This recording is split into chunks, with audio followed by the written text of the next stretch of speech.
رمضان کا مہینہ ہے تو ہمیں روزے رکھنے چاہیے. روزے ہم پر فرض ہیں. کیا فرماتے اللہ؟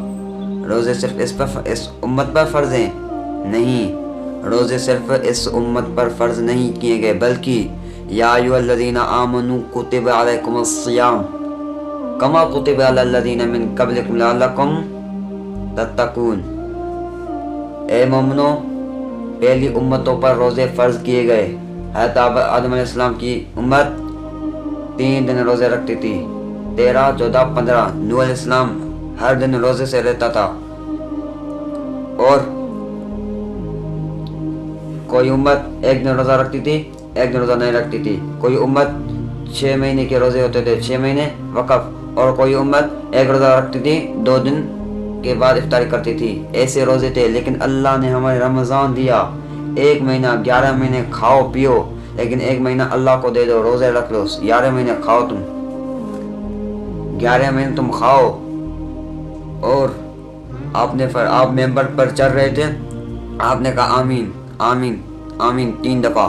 صحابہ کرام بیان کے بعد صحابہ نے پوچھا یا رسول اللہ پہلی بار دیکھ رہے ہیں، پہلے کبھی نہیں دیکھا. آپ نے فرمایا جبریل آیا.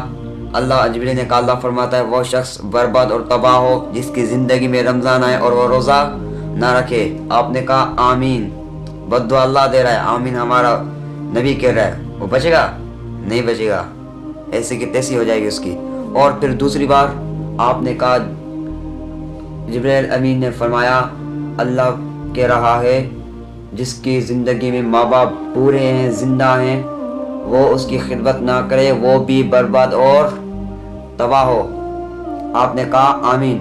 اور تیسری دفعہ آپ نے کہا جبریل امین آیا، اس نے کہا اللہ فرماتا ہے جب آپ کا نام پکارا جائے کہیں بھی محفل میں، کہیں بھی جگہ پہ، اور کوئی بھی بندہ اس کو سننے درود شریف نہ پڑھے اس پر برباد اور تباہ ہو.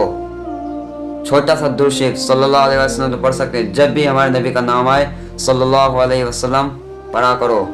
3 لوگوں کو اللہ نے بد دعا دی اور آپ نے آمین کہا. بد دعا دینے والا اللہ ہو، آمین کہنے والا ہمارا نبی ہو، وہ بچ سکتا ہے؟ نہیں، وہ کبھی نہیں بچ سکتا. تو ہمیں ان باتوں کا اہتمام کرنا چاہیے.